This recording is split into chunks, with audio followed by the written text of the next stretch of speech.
Здравейте, господин Колев. Колко време вие като директор посрещате във вашия двор Шекспировите представления? Началото е 2000-та година. Тогава за първи път поставихме Ромео и Жулиета. Никой не знаеше какво ще стане. Само Христо. Аз имах някакви предположения само. И от тогава до сега, всяко лято, в двора на нашето училище се играе Шекспир. Това е нещо уникално и толкова сме свикнали с това, че ако го няма, ще бъде необичайно. Така че за мен е огромно удоволствие да бъда домакин на тези Шекспирови изяви. Приятно е да посрещаш толкова много хора. Така лятото минава неусетно по Шекспирово.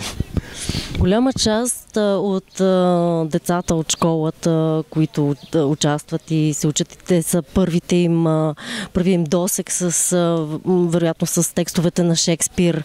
Немалко от тях са и студенти вече по актьорско майсторство. Горд ли сте от този факт? Наскоро ме питаха точно това. Дали се гордея с това, че мои ученици са студенти по актьорско майсторство. Наистина това е така. Няма как да не се гордея, защото това е едно продължение. Те са били при нас, идват всяко лято, след това се връщат пак. Този процес на връщане в училището чрез театър е нещо уникално. Ние с тях говорим по друг начин, общуваме вече по друг начин. Малките ученици се учат от тях. Те са пример.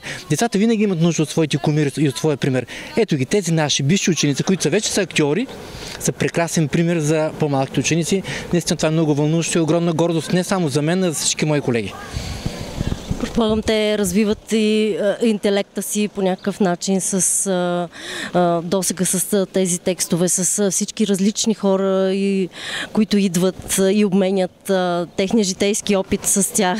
Това е несъмнено така, защото аз много път съм се шегувал, като кажат, урока ни е много труден. Казвам, как труден? Ви учите такива сложни текстове по Шекспир и изведнъж някакъв урок ви е труден. Това е кръга на шегата, но наистина това общуване с студенти, с актьори е незаменимо.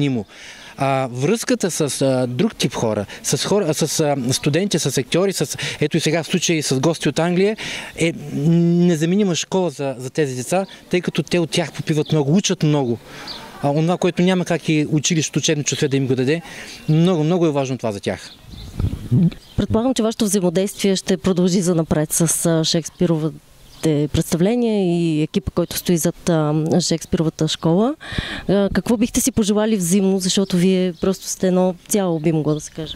Така е. Ние от 2000-та година, когато започнем с Христо и с сина, от тогава сме заедно, работим заедно, помагаме се взаимно, екип сме наистина, прекрасно се разбираме, чудесно работим съвместно и този екип, резултата от работа на този екип всички я виждат.